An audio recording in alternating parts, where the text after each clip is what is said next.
3 વિસ્તારમાં નવો ફ્લાયઓવર બને, ઉપરાંત મંત્રેશ કોમ્પ્લેક્સ એટલે કે ઘોઘા રોડ તરફ એક નવો ફ્લાયઓવર બને અને સિત્સર રોડ ઉપર એટલે કે લીલા સર્કલ પાસે નવો ફ્લાયઓવર બને તેવું આયોજન વિચારાયું છે. જોકે હજુ પ્રથમ ફ્લાયઓવર એ પૂર્ણ થયો નથી.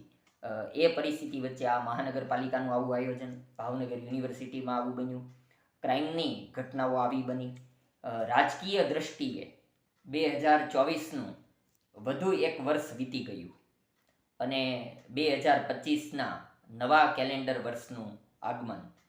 આ વીતેલા વર્ષ 2024માં ફ્લેશબેક ઘટનાઓ ભાવનગર શહેર અને જિલ્લામાં કઈ કઈ ઘટનાઓ ચર્ચામાં રહી, કેટલાક વ્યક્તિઓને જેમનું પ્રદાન ભાવનગર માટે નોંધનીય છે તેમને ગુમાવી દીધા, કેટલાક કૌભાંડો એ ભાવનગર શહેર જિલ્લાના જે કૌભાંડો હતા તેણે ગુજરાત